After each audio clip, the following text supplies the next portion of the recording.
तेनाली की बुद्धिमानी व चतुराई के कारण सभी उसे बहुत प्यार करते थे, परंतु राजगुरु उससे ईर्ष्या करते थे। राजगुरु के साथ कुछ चापलूस दरबारी भी थे जो उनके विचारों से सहमत थे। एक दिन सभी ने मिलकर तेनाली को अपमानित करने के लिए एक योजना बनाई। अगले दिन दरबार में राजगुरु राजा कृष्णदेव राय से बोले, महाराज, मैंने सुना है कि तेनाली ने पारस पत्थर बनाने की विधा सीखी है।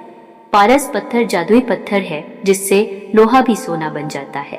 यदि ऐसा है तो राजा होने के नाते वह पत्थर प्रजा की भलाई के लिए मेरे पास होना चाहिए। इस विषय में मैं तेनाली से बात करूंगा, परंतु महाराज, आप उससे यह मत कहना कि यह सूचना मैंने आपको दी है।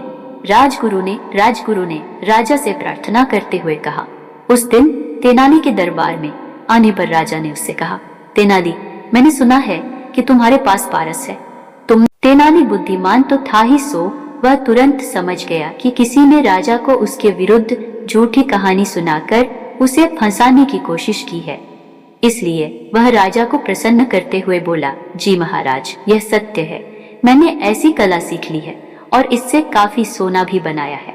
तब तुम अपनी कला का प्रदर्शन अभी इसी समय दरबार में करो। महाराज, मैं अभी ऐसा नहीं कर सकता, इसके लिए मुझे कुछ समय लगेगा। कल सुबह मैं आपको लोहे को सोने में परिवर्तित करने की कला दिखाऊंगा।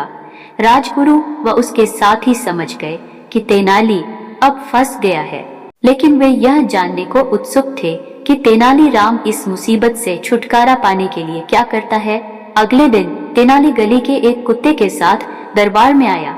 उस कुत्ते की पूंछ को उसने एक नली में डाला हुआ था। उसे इस प्रकार दरबार में आता देख हर व्यक्ति हंस रहा था, परंतु यह देखकर राजा क्रोधित हो गए और बोले, तेनाली, तुमने एक गली के कुत्ते को राज दरबार में लाने की हिम्मत कैसे की? महाराज, पहले आप मेरे प्रश्न का उत्तर दीजिए। क्या आप जानते हैं कि कुत्ते की पूंछ को कितने भी वर्षों तक एक सीधी नली में रखें तब भी वह सीधी नहीं होती। वह अपनी कुटिल प्रकृति को कभी नहीं छोड़ सकती। मैं इसके बारे में जानता हूँ, राजा ने उत्तर दिया। महाराज, मैं इसी बात को तो सिद्ध करना चाहता हूँ। तेनाली राम बोला, अरे तेनाली, मूर्खों के समान बात मत करो। कुत्ते की पूंछ कभी सीधी हुई है जो तुम मुझसे पूछ रहे हो, बल्कि तुम जानते हो कि तुम इस कुत्ते की पूंछ को सीधा नहीं कर सकते हो, क्योंकि यह उसकी प्रकृति है। ठीक यही तो मैं आपको दिखाना चाहता हूँ और सिद्ध करना चाहता हूँ कि जब एक कुत्ते की पूंछ अपनी प्रकृति के विरुद्ध सीधी नहीं हो सकती, तो फिर लोहा अपनी प्रकृति को छोड़कर सोना कैसे बन सकता है। राजा कृष्णदेव राय को तुरंत अपनी गलती का एहसास हो गया। वह समझ गए कि उन्होंने बिना कुछ सोचे समझे राजगुरु की झूठी बातों पर आंख बंद करके विश्वास कर लिया।